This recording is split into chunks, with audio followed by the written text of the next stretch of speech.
내가 가진 걸 잃었을 때 나를 어떻게 대하는지에서 알 수 있다고들 하잖아요.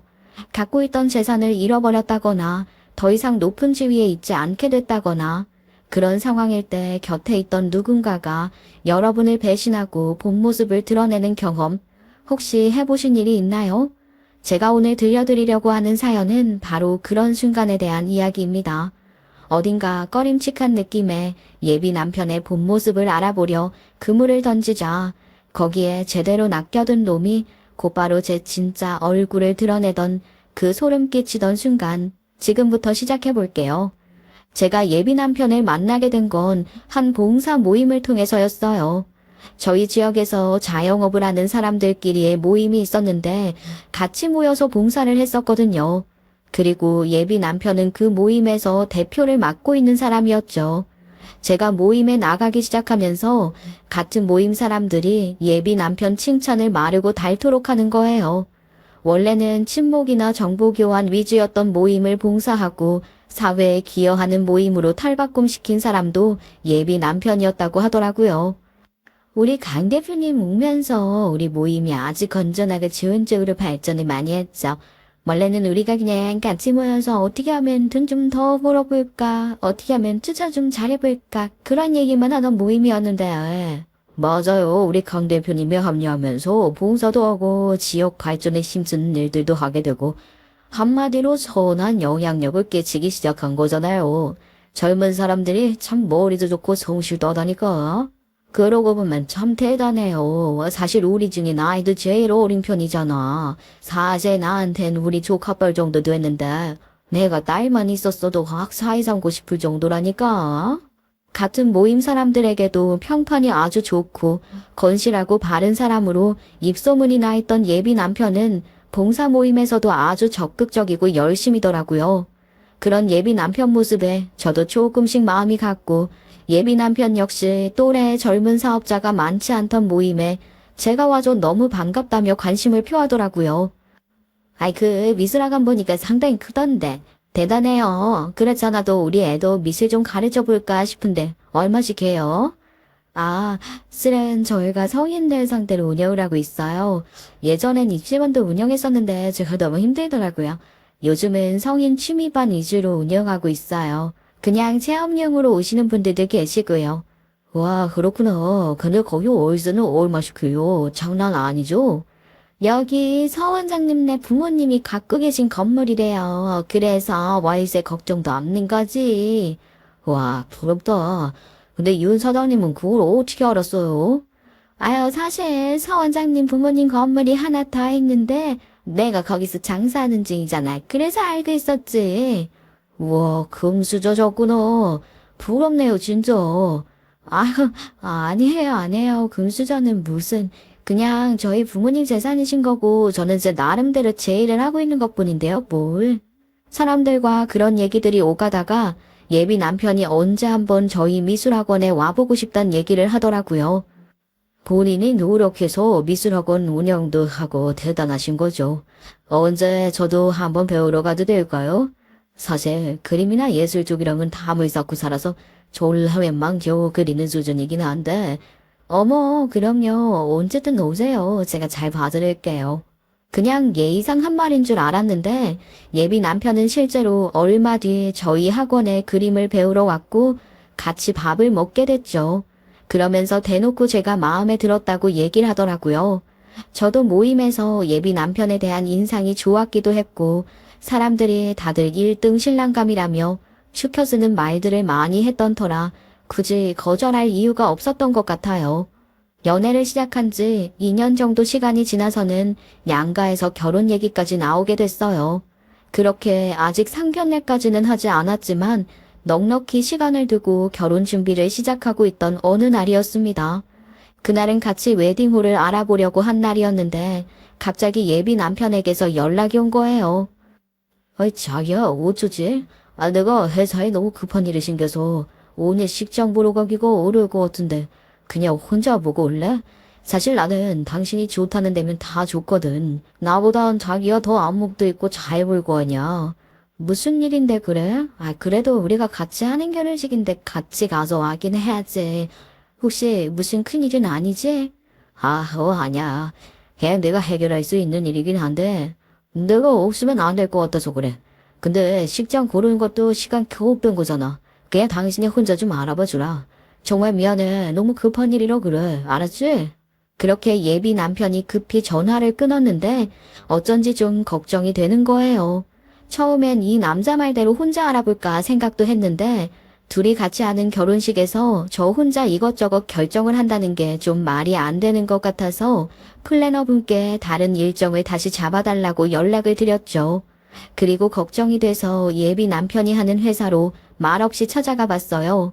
큰일은 아니라고 했지만 워낙 목소리가 너무 정신이 없어 보이기도 했고 특히 예비 남편이 전화를 끊을 때 마지막엔 막 밖에서 소리를 질러대고 급히 대표님 하며 저희 예비 남편을 찾는 다급한 목소리도 들려왔었거든요. 혹시 무슨 안 좋은 일이 생긴 건 아니겠지 싶은 걱정이 돼서 돌아가는 길에 잠깐 남편 회사에 들르려고 가는 길이었는데 저 멀찍이서 소란스러운 모습이 보이더라고요.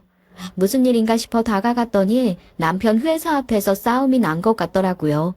웬 남자가 고함을 쳐대고 직원 여럿이서 남자를 끌어내는 게 보였죠. 여기서 이러시지 마시고 제발 우선 진정 좀 해보세요. 네? 글쎄 나는 강전 이 새끼만 만나고 하면 된다니까. 니들 대표라고 그래 강 대표. 김 대표님 진짜 왜 이러세요? 이미 다 끝난 일이잖아요. 야, 니들도 진짜 이러는 거 아니지. 강주원이 그 새끼는 니들이나 다를 게 뭐냐? 너 배신 때리고 니들끼리 잘 먹고 잘 사니까 좋으냐? 이 새끼들아. 니들끼리 뒤통수 치고 배불리니까 좋냐고. 야, 강주원이 너 일에 안 나와. 저희 남편더러 나오라고 불러대는 걸 보니 뭔가 심각한 문제가 있는 듯 보였고 잠시 뒤 남편이 모습을 드러냈어요. 저는 무슨 상황인지 파악하려고 일부러 웅성대며 모인 사람들 뒤에 몸을 숨겼죠.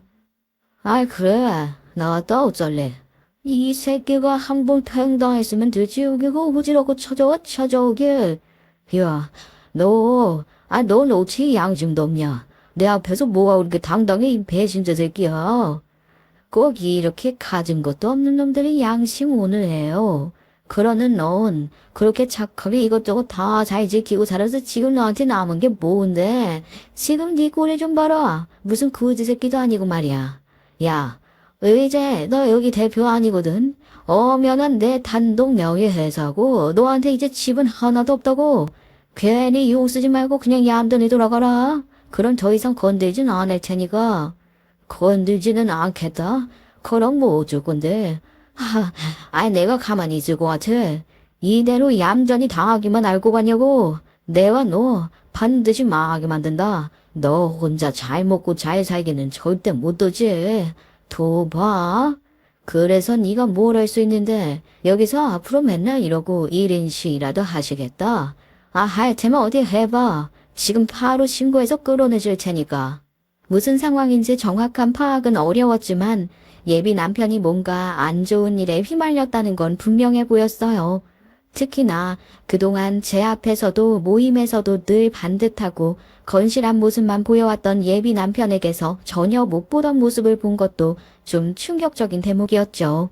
얼마 뒤 신고를 받고 출동한 경찰이 큰 팻말을 들고 있는 1인 시위를 하던 남자를 경찰차에 태워갔고 사람들도 뿔뿔이 흩어졌어요. 덩그러니 던져진 팻말에는 산업 스파이지도 모자라 동업자 배신까지 일삼는 강주원 대표를 규탄한다는 글자가 적혀 있었어요. 동업자 배신은 아마 아까 그 남자를 배신했단 소리 같은데 산업 스파이짓은 또 무슨 소리인지 저는 혼란스럽기도 하고 무슨 일인지 궁금하기도 해. 일단 그 팻말을 몰래 카메라로 찍은 뒤 예비 남편이 절 보지 못하게 그 자리를 살짝 피했어요.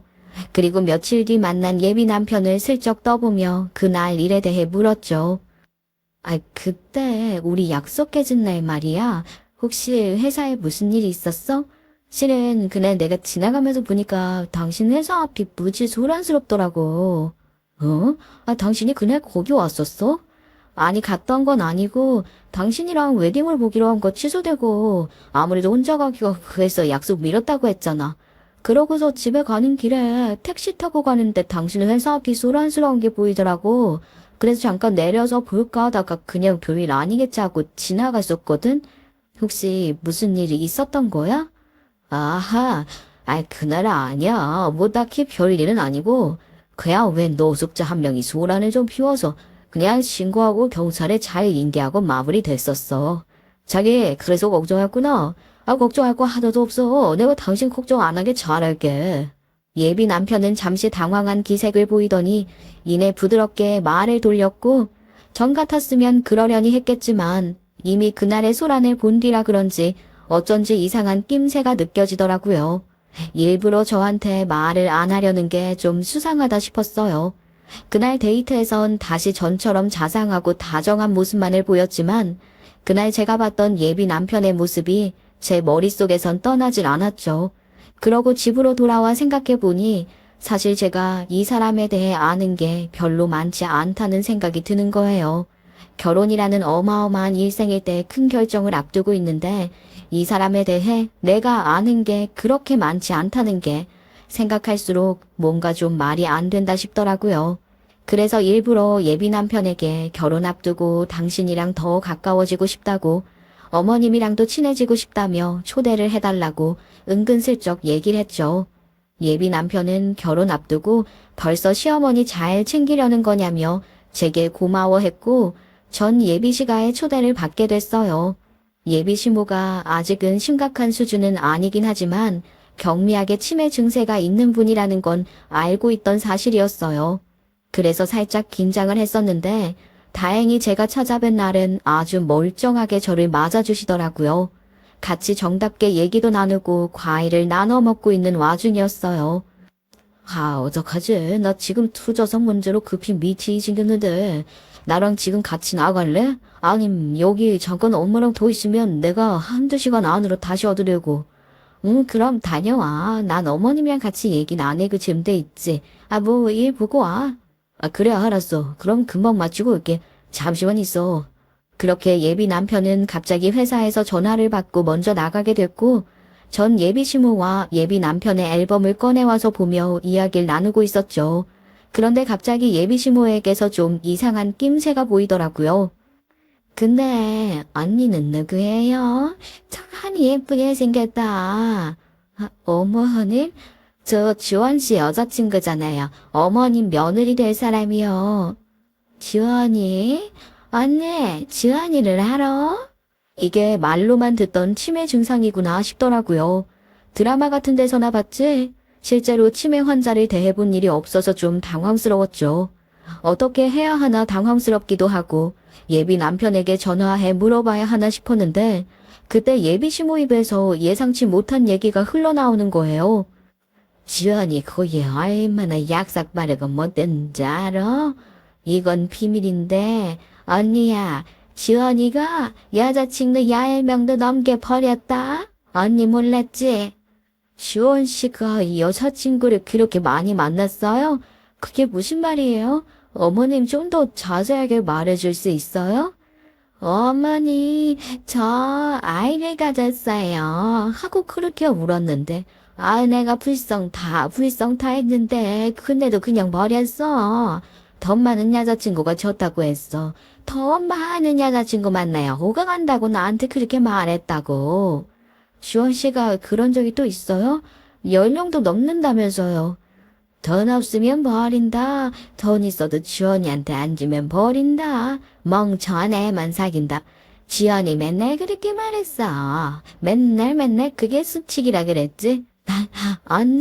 언니도 비밀 지켜야 해. 이거 알면 큰일 나. 지원이는 무서운 애야. 나도 그래서 모른 척 했잖아. 언니도 알았지? 예비 시모의 말끝에 제 팔엔 닭살이 일었어요. 소름이 쫙 끼치더라고요. 그냥 치매 걸린 노인의 헛소리만으로 치부하기엔 너무 현실감이 있었거든요. 게다가 예비 남편이 저한테 자꾸만 건물의 행방에 대해 묻고 건물을 물려받는 것에 대해서 자꾸 확인했던 일들도 있었기 때문에 그게 더 사실적으로 느껴지더라고요. 예비 시모를 만나고 온 뒤 전 이 사람에 대한 불신이 더욱 커졌어요. 지난번 회사 앞에서 봤던 광경도 그렇고 예비 시모에게서 들은 얘기도 그렇고 둘 다 예비 남편에 대한 의심을 품게 만드는 일들이었죠. 하지만 예비 남편에게 대놓고 물을 수도 없는 노릇이었어요. 물어본다 한들 제대로 답변해주지 않을 게 뻔하기도 했고, 사실 둘 다 빠져나갈 여지가 너무 큰 사안이잖아요. 그 남자의 경우엔 동업을 하다 어그러져 앙심을 품었다고 하면 그만이고, 예비 시모의 경우엔 정신이 오락가락하는 사람 말을 왜 믿냐고 하면 그만일 테니까요. 그렇다고 예비 남편에게 확인해보지도 않고 그 두 일화만 가지고 결혼을 파토내거나 하는 것도 말은 안 되는 상황이잖아요. 그래서 전 제가 직접 예비 남편을 한번 시험해보기로 했어요. 만약 예비 남편이 정말 그렇게 약삭 빠르고 못되고 기회주의적인 인간이라면 제가 가진 게 없어졌을 때에 절 더 이상 원하지 않을 게 뻔하잖아요. 제대로 함정을 파서 이 남자가 어떤 사람인지 한번 알아보자 싶었죠. 그 무렵 마침 좋은 기회가 생겼던 게 예비 남편이 한 기업에 투자를 하겠다고 하면서 한창 자금을 모으고 있던 때였거든요. 자기네 부모님이 우리 결혼하게 되면 자기한테 지금 미술학원 입점해 있는 그 건물 물려주신다는 얘기 하셨었잖아. 그러셨지? 혹시 그거 좀 더 일찍 물려주실 생각은 없으시대? 왜? 뭐 때문에 그러는데? 그냥 사실 지금 내가 투자하는데 그 건물 팔아서 좀 보태면 어떨까 싶어서 말이야. 여기가 진짜 확실히 투자만 하면 몇 배 상승은 그냥 따놓은 당상인데거든. 그래서 혹시라도 좀 빨리 물려받게 되면 그럴 수도 있지 않을까 싶어서 그냥 한번 물어본 거야. 근데 그 건물 말이야. 사실 내가 물려받을 수 있을지 확실하지가 않아. 그게 무슨 소리야? 당연히 당신한테 물려주신다고 한 거 아니었어? 그게 실은 미국 사는 우리 언니한테 물려주실 수도 있을 것 같아서 말이야. 사실 나도 이것 때문에 요즘 스트레스가 이만저만이 아니야. 당신 괜히 신경 쓸까봐 얘기 안 하려고 했는데. 자기네 언니? 그 한국계 미국인 남편이랑 사이다던 언니 말하는 거야? 언니는 미국에 살아서 잘 오지도 않는다며. 근데 그 건물을 왜 자기 언니한테 주신다는 거야? 실은 사실 언니가 얼마 전에 형부랑 이혼을 했거든. 좀 안 좋은 일로 헤어지고 한국에 다시 돌아오려고 하는 모양인데 부모님이 그 건물을 언니한테로 줘야 되지 않겠나 그런 얘기를 나누시더라고. 난 사실 미술학원만으로도 돈을 잘 벌고 있고 또 당신이랑 결혼도 하게 됐고 한데 언니는 지금 아무것도 가진 게 없잖아. 이혼도 하고 한국어 다시 살려면 그래도 건물이라도 하나 있어야 다시 새 출발할 수 있지 않겠냐고. 그건 말이 안 되지. 아니, 그래서 당신은 가만히 있었어? 그런 몸이 어딨어. 당연히 당신한테 주겠다고 하신 건데 그런 식으로 말을 바꾸는 건 진짜 아니지. 난 솔직히 내가 뭐 맡겨놓은 것도 아니고 사실 따지고 보면 장녀인 언니한테 먼저 가는 게 맞긴 하잖아. 내가 부모님더러 이래라 저래라 할 수 있는 입장도 아니고 어쨌든 아직 결정된 일은 아니긴 해. 근데 당신도 미리 알고는 있어야 할 것 같아서 말하는 거야.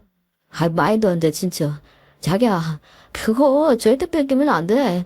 갑자기 미국에서 키우던 언니한테 그걸 왜 뺏겨 바보같이. 그건 당신의 당연한 권리라고. 알았지?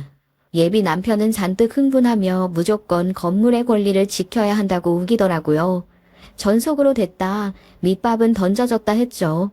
이렇게 한 차례 밑밥을 던져뒀으니 이 다음엔 제대로 낚기만 하면 된다 싶더라고요. 저한테 실제로 언니가 있기는 했어요. 미국에 사는 언니가 있긴 했지만 그 언니는 본래 저의 8촌쯤 되는 친척 언니였고 어릴 적 부모님이 돌아가시면서 저희 집에서 양녀로 받아들였던 언니였어요. 어릴 때 당장 오갈 데도 없고 또 학교도 가고 하려면 어쨌든 호적에는 올려야 하니까 저희 집에서 입양을 했던 거였죠. 하지만 언니가 자라게 되고 결혼도 생각하게 되면서는 법적 절차를 고려해 파양 절차를 밟게 됐고 지금은 사업을 하는 한국계 미국인인 남편을 만나 미국에 가서 살고 있었거든요. 예비 남편을 포함해 주변 사람들에겐 이런 이야기를 하지 않았어요. 이미 저의 어린 시절부터 가족이 된 언니였고 제겐 친언니나 다름없었기 때문에 사람들은 제게 언니가 있는 줄 알았죠. 아마 언니가 어렵게 살았다면 파양을 하거나 하는 일도 없었을 거예요.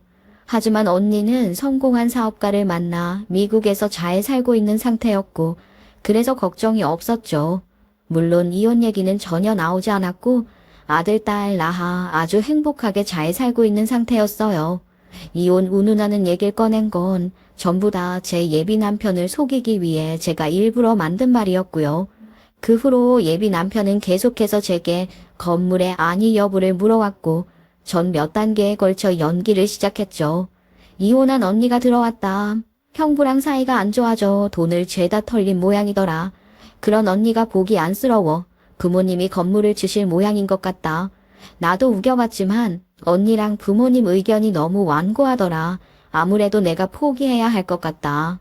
저는 몇 단계에 걸쳐 치밀하게 연기를 했고 어느 날 예비 남편을 만나 가짜 눈물까지 보이며 제 연극의 클라이막스 파트를 보여줬어요. 나 다 뺏겼어, 자기야. 그 건물 언니 명의로 넘어갔다고. 이제 끝이야, 끝. 우리 부모님 정말 너무하신 거 아니야? 어디 나한테 이럴 수가 있어? 전 펑펑 우는 눈물 연기까지 해가며 예비 남편에게 이제 다 끝났다고, 건물은 언니에게 다 뺏겼다며 거짓말을 했고 제 말에 예비 남편은 곧장 정색을 하고는 저를 다그치더라고요. 아, 그게 무슨 소리야? 내가 시킨 대로 안 했어? 아, 내가 방법 다 알려줬잖아. 당신 말에 안 넘어갈 것 같으면 집갔다는 시호라도 해서 받아내라고. 내 말대로 했어, 안 했어? 내 말대로 했는데도 당신은 언니한테 줬단 말이야? 다 소용없어. 아무것도 소용없었다고. 이미 언니한테로 명의 이전했고 도장까지 다 찍었어. 난 그냥 지금처럼 살면 되는데 굳이 건물이 뭐가 필요하냐고 하시더라. 어차피 엄마 아빠가 갖고 계시던 건물인데 누구한테 주든 부모님 마음 아니냐면서. 잠깐만, 그럼 당신한테는 아무것도 안 주겠다는 거야 지금? 아니 더. 당신 부모님이 갖고 계신 건물 하나 더 있잖아, 아냐? 아이, 우리 모임에서 윤 사장님이 하는 가게도 당신 부모님이 갖고 계신 건물에 입점한 거라며. 그거라도 달라고 해. 딸이 둘인데 하나만 주고 하나는 아무것도 못 받는 게 이게 말이나 돼?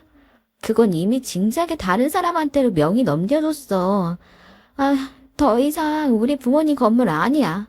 제가 거기까지 말하자 예비 남편의 얼굴은 일순간 확 굳어지더군요. 그러면서 정색을 하고 저한테 묻는 거예요.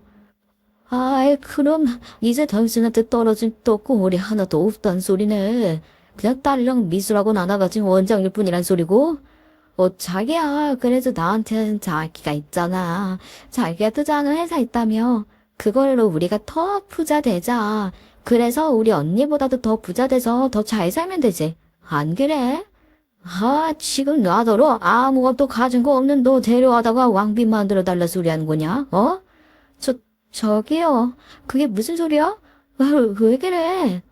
아이씨, 장난하나. 내가 지금 가진 거 하나 없는 똑같은 처지 자영업자 만나려고 지난 2년간 뺑이 치면서 너한테 거짓거리들 한 줄 알아?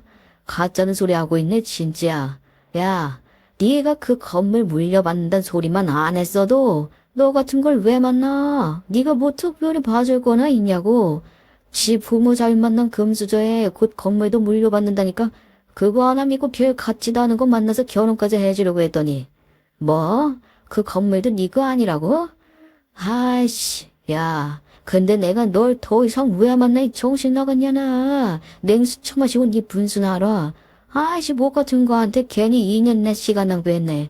야야, 너 그냥 꺼져라. 조반 다시 내 눈앞에 띄기만 해봐라. 예비 남편 놈은 앞에 놓인 물잔을 들어 제게 확 뿌리고는 자리를 박차고 나가버리더군요. 그놈의 숨겨왔던 실체가 제대로 제 앞에 모습을 드러내는 순간이었죠. 그 자리에서 찬물까지 맞게 될 줄은 몰라 당혹스럽고 기가 막히고 화가 나기도 했지만 한편으론 너 이 새끼 제대로 잘 걸렸다. 그래, 내가 한번 제대로 끝까지 네 인생 조져주마 하는 희열감으로 타오르는 순간이기도 했어요. 저한테 감히 물까지 퍼붓고 나갔으니 제가 놈에게 복수해줄 일만 하나 더 추가시킨 셈이었으니까요. 전 예비 남편 놈에게 어떤 방식으로 복수하는 게 가장 좋을지 연구하기 시작했고 놈의 실체에 대해 폭로할 수 있는 증거들을 차곡차곡 모으기 시작했어요. 놈에 대한 의심이 시작됐던 순간부터 몇몇 증거들은 이미 진작부터 모아오고 있긴 했지만 이제는 더 제대로 더 확실하게 놈을 쓰러뜨릴 수 있는 치밀한 증거들이 필요했죠. 예비 남편 놈, 얼마나 더러운 짓들을 많이 하고 산 건지 크고 작은 피해 사례들이 속속 나오기 시작하더라고요. 증거가 쌓여갈수록 놈을 넘어뜨릴 생각에 신이 다 날 정도였죠. 그리고 마침내 전 그 증거들을 제대로 써먹을 적절한 시점을 찾게 됐습니다.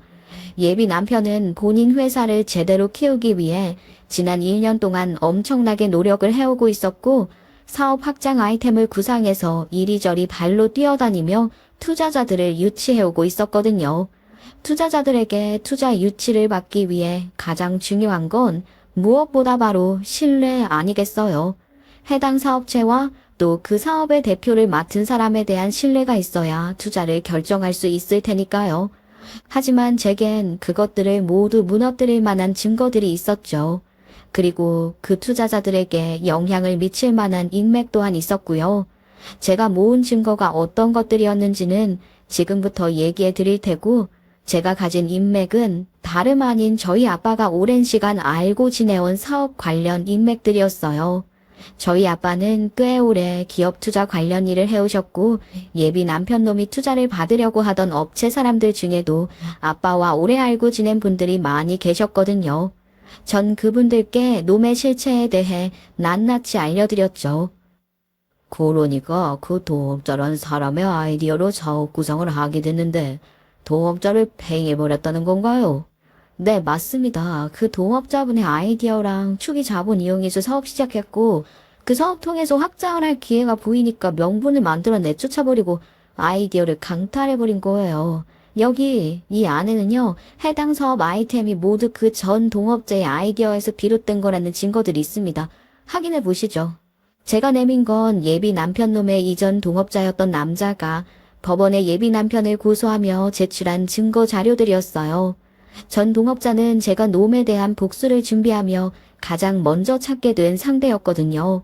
그 전 동업자를 만나 듣게 된 얘기는 어찌 보면 뻔한 스토리였어요.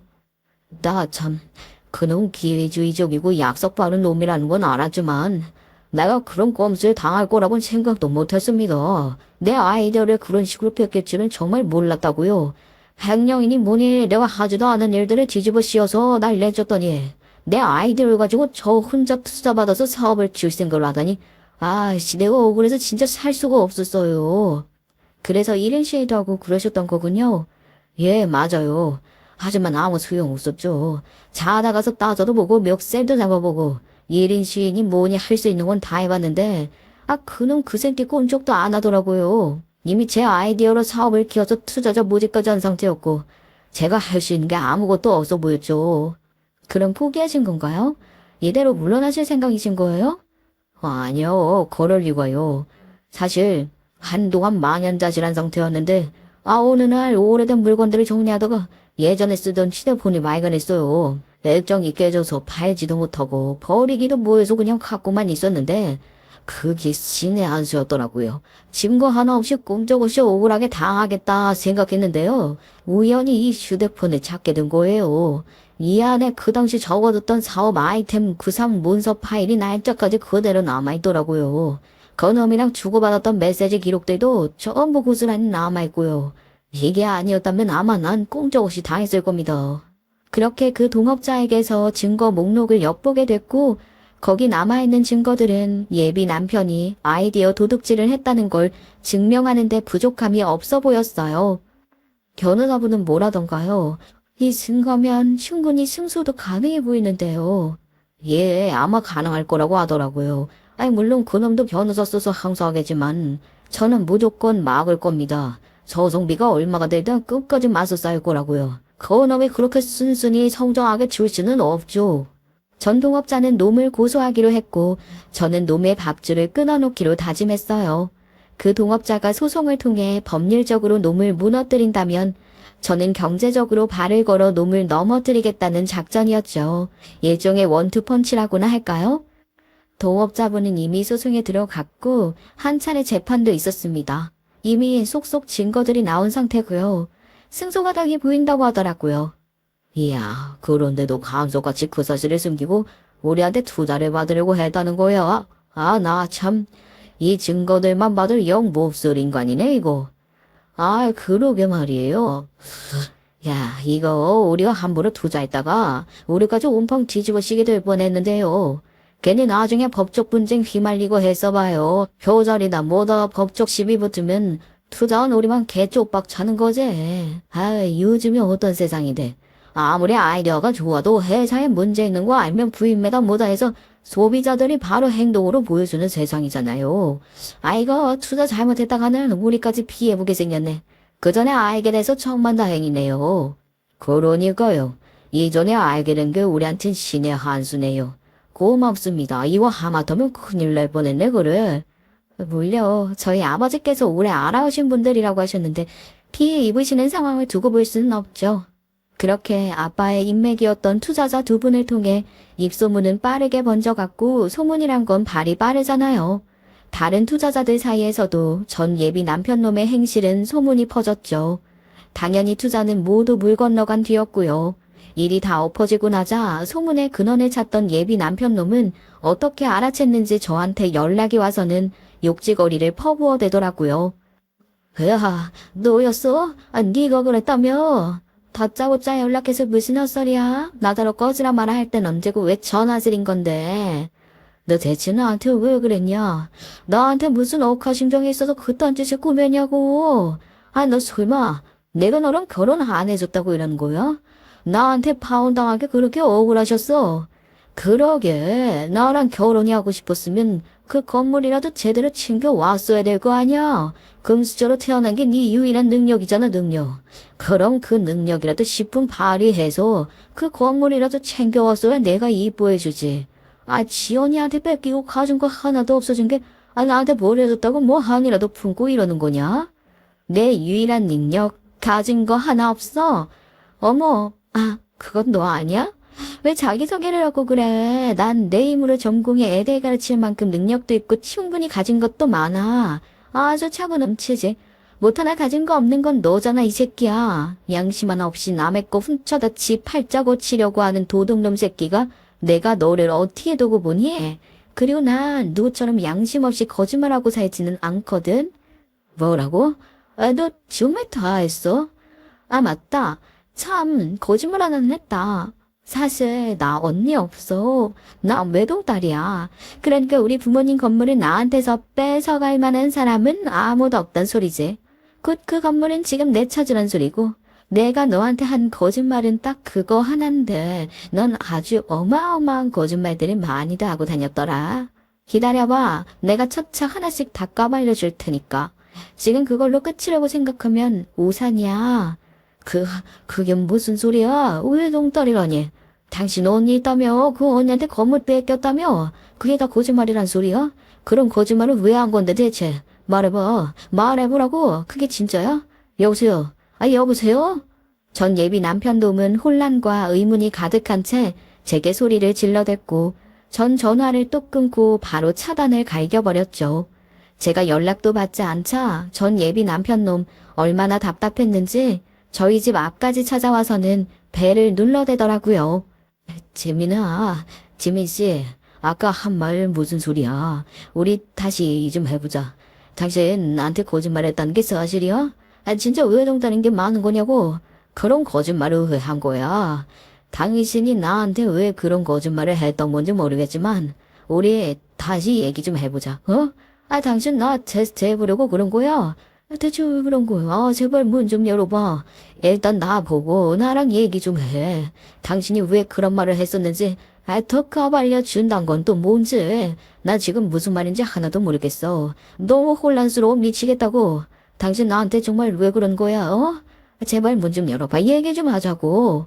아, 좋은 말로 할 때 가라. 나 너한테 해줄 말도 없고 들을 말도 없거든. 이대로 안 가면 신고해서 질질 끌려가게 만들 테니까 꺼지라고. 제 경고에도 놈은 끈질기게 배를 눌러댔고 이제 더 이상 연인 사이도 아닌데 집까지 찾아와 문을 두드려대고 배를 눌러대니 별 수 있나요? 112에 신고를 해 끌어내줬죠. 전 예비 남편 놈 경찰에 의해 끌려가면서조차 발악을 하더군요. 나 저 사람이랑 결혼할 남자라고요. 이거 나요. 지민씨 뭐라고 말 좀 해봐 좀.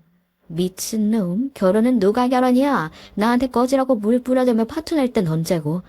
전 모르는 사람이에요. 끝난 사이인데도 자꾸 찾아와서 저라니까 진짜 소름 끼치고 무섭더라고요. 제발 다신 제 앞에 못 찾아오게 해주세요. 부탁드려요, 경찰관님. 야야, 소주민, 너 진짜 이러기야? 너 지금 무슨 쇼하는 거야? 나랑 그 건물 같이 나눠 갖기 싫어서 쇼 꾸민 거냐? 뭐 하는 짓이냐고 대체? 전 예비 남편 놈은 그렇게 마지막 모습까지 추하게 끌려갔고, 놈은 아마 그게 마지막이라고 생각했겠지만, 제 복수는 거기서 끝이 아니었어요. 법적, 경제적 복수는 이뤘지만, 마지막 하나가 더 남아있었죠. 바로 사적 복수 말이에요. 어쩌면 전 그놈이 투자 못 받도록 무너뜨리는 것만큼이나 그놈이 쌓아온 가짜 이미지들을 무너뜨리는 게 더 중요했던 것 같아요. 그놈에 대한 말도 안 되는 좋은 이미지들이 사람들 사이에 퍼져 있었잖아요. 1등 신랑감이라느니, 건실한 청년이라느니, 선한 영향력, 착한 자영업자, 좋은 사장님 그런 말도 안 되는 수식어들이 놈을 가리키고 있다는 사실이 견딜 수 없을 정도로 소름이 돋았거든요. 저 역시 한때는 놈이 정말 그런 사람인 줄 착각했다는 사실도 혐오스러울 만큼 싫었고요. 그놈에 대한 그 말도 안 되는 포장들을 다 파헤치고 놈의 이미지를 완전히 끝장내줘야 비로소 두 발 뻗고 잠을 잘 수 있을 것 같더라고요. 전 놈의 실체에 대해서 놈에 대해 알고 있는 사람들에게 폭로를 해줬어요. 그렇다고 공개적으로 몇십 명을 모아놓고 폭로 연설을 할 필요는 없었어요. 그렇게 했다가는 제가 역으로 고소당하기 십상이기도 하고 애초에 그런 노동력까지 들일 필요도 없었죠. 원래 소문이란 게 그렇잖아요. 가장 입이 가볍고 발이 넓은 사람 두어 명에게만 말해주면 원하지 않아도 무서운 속도로 빠르게 퍼져가는 게 바로 소문이란 거니까요. 어머, 그러니까 자기가 그 건물 뭐 물려받는다고 하자마자 물 뿌리고 파혼을 하자고 했단 말이야? 세상에, 강 대표 그렇게 안 봤는데 진짜 무서운 사람이네. 세상에, 두 사람 파혼했다는 소문 돌고 이런저런 말들이 많았는데, 그런 비하인드가 있을지는 생각도 못했다, 정말. 실은 나 그 소문 듣긴 했었어. 뭐 건물 오는하면서 물 뿌리고 갔다고 그런 얘기 들었었거든. 근데 에이, 설마 강 대표가 어디 그럴 사람인가 하면서 안 믿었는데 그게 다 사실이었다니 정말 충격이다. 실은 그것만이 아니에요. 제가 그 사람이 그럴 리가 없다고 생각하고 아닐 거다 믿던 와중에 알게 된 사실인데요. 이건 정말 너무 소름이 끼쳐서. 왜요? 무슨 얘긴데 그래요? 말해봐요. 우리가 도울 수 있는 일이 있을지도 모르잖아요. 맞아요. 우리도 알고 있어야 대처를 하죠. 사실은 그게 그 사람이 제가 건물을 물려받지 못하는 상태가 되니까 절 그렇게 버린 것처럼 이미 전적이 화려했더라고요. 그 사람 대학 시절부터 아주 유명했대요. 그때도 요 말빨 하나는 끝내줬던 건지 여자친구들을 잘 만나고 다녔는데 자기한테 어떻게든 이득이 되는 사람들만 골라 만났다는 거예요. 어머, 웬일이니? 무섭다. 뭐 사소하게는 자기 성적에 도움되는 친구 만났다가 그게 필요 없어지면 버려버리고 그 다음엔 자기 취업에 도움되는 친구로 갈아탄다거나 그런 식이었다는 거죠. 심지어 자기 아이를 가진 여자친구마저도 버렸고요. 그 얘기 들을 땐 정말 소름이 다 돋더라고요. 제가 그 남자에 대해서 알아보면서 알게 된 피해자만 10명이 나왔어요. 근데 그게 다가 아니겠죠? 훨씬 더 많을 거라고 봐요. 사실 그러고 생각해보니까 나 강 대표가 어떤 여자한테 엄청 함부로 대하는 거 본 적이 있었는데 그때 내가 본 게 진짜였나 보다. 그런 걸 목격했단 말이에요? 왜 진짜 말을 안 했어요? 아니 그땐 그냥 강 대표가 자기 변명 엄청 하더라고. 뭐 그 여자가 알고 보니까 유부녀였고 자기 속였고 꽃뱀처럼 돈 보고 달려들었다는데 막 그래서 난 강 대표가 피해자겠거니 한 거야. 근데 지나고 생각해보니 그것도 그게 아니었던 모양이네. 왜요? 그 여자한테 어떤 식으로 했었는데? 장난 아니었어. 내가 우연히 그 골목 지나가다가 본 건데 하마터면 경찰에 신고까지 할 뻔했다니까. 그렇게 살벌한 눈빛 내가 처음 봤지 뭐야. 강 대표가 나중에 내가 본 거 알고 막 해명을 하는데 해명 듣고 그냥 내가 넘어간 거였지. 지금 생각해보면 그게 다 개수작이었는데 그때 내가 멍청했던 거야. 와, 진짜 강 대표 이거 성령 못할 인간이네. 우리 이거 다 완전히 깜빡 속고 있었잖아. 그런 인간한테 천선이 뭐니 그런 말들을 해댔으니. 아, 그러니까. 이래서 사람은 겉으로만 봐서는 모른다니까. 하여간 서 원장도 큰일 날 뻔했네요. 그런 놈이랑 결혼까지 할 뻔했으니까. 진짜 천만다행이야. 천만다행이야. 그러게 말이야. 결혼하고서 알았으면 어쩔 뻔했어. 결혼 전에 알았으니 탈출했지. 이거 완전히 조정신이 도운 거야. 모임 사람들은 저만큼이나 큰 충격을 받았어요. 저보다도 더 먼저 그놈을 알고 지내던 사람들이라 다들 충격에 빠질 수밖에 없었죠. 그동안 놈이 얼마나 이미지 메이킹을 잘해왔던지. 그때 놈의 본가에 갔던 날, 놈의 엄마에게서 의심스러운 이야기를 들은 후 저는 업체를 고용해 대학 시절부터 시작해 지금까지 놈의 행적과 놈에게 피해를 입었다는 여자들의 정황을 좀 알아봤었고, 그때 그 예비 시모의 말이 사실이라는 걸 확인할 수 있었어요. 제가 그렇게 알게 된 사실을 해당 봉사 모임에서 가장 말이 많고 발이 넓기로 유명한 세 사람한테 털어놓았더니 전체 모임엔 물론이고 다른 친목 동호회로까지 쫙 퍼지기 시작했어요. 그리고 놈은 사회적 이미지에 치명적인 손상을 입게 됐죠. 더는 어디 가서 사람 좋은 척, 건실한 처연인 척 하고 다니기도 힘든 처지가 됐고요. 일이 그렇게까지 되고 나자 놈은 제대로 애가 탔나 보더군요. 제가 연락처를 차단해 자기 전화를 받지 않자 저희 학원으로 연락을 해와서는 명예훼손으로 신고하겠다며 길길이 날뛰어대더라고요. 야, 애씨 너 나를 그렇게까지 무너뜨린 걸로도 모자라서 그딴 소문까지 내. 아, 내가 이대로 가만히 있을 것 같아. 내가 너 반드시 망하게준다. 내가 명예훼손으로 신고해서 네 재산 있는 대로 뜯어내줄 테니까 각오해. 아이고 그래. 그깟 거 얼마든 신고해봐. 그까지 월급 내주면 그만이지. 그리고 내가 뭐 없는 소문 퍼뜨렸니? 네가 한 거짓말, 네가 한 짓들에 비하면 난 정의구현일 뿐이거든. 그리고 너 한 번만 더 나한테 연락해봐. 나한테 접근 못하게 신고하는 걸로도 모자라서 확시 아예 연락조차 못하게 만들어버릴 테니까. 너 내 뒷조석까지 한 거지? 그치? 그게 불법이란 거 알고 있냐? 어머, 그렇게 법에 민감하셨어요. 내가 무슨 조사를 했다고 그러는 건지 모르겠지만 꼬우면 그것마저 신고해 보든가. 아, 그리고 다시 한 번 더 나한테 이딴 걸로 연락하면 너도 다시 확 스토킹으로 신고해버릴 줄이나 알아? 놈이 아직 절 신고했단 소린 듣지도 못했지만 설사 명예훼손으로 신고를 한다 해도 무서울 건 하나도 없네요. 놈한테 당할지 모를 제3, 제4의 피해자를 막기 위해서라도 전 제가 할 일을 했다고 생각하니까요. 제 이야기는 여기까지입니다. 정말 치졸하고 비열하기 짝이 없는 놈을 만났다. 어쩌다 그런 놈을 다 만났냐 싶으시죠? 제가 생각해도 그렇습니다. 그런 놈이 그 전에는 그렇게 사람 좋기로 유명했었다니 그 사실이 더 무섭단 생각도 드네요. 사람이란 동물이 이래서 무서운 건가 봐요. 철저하게 가면을 쓰고 자기를 숨기면 그 실체를 알기란 여간 쉽지가 않으니까요. 그러니 절대 누구도 쉽게 믿지 않는 게 정말 중요하단 생각이 듭니다.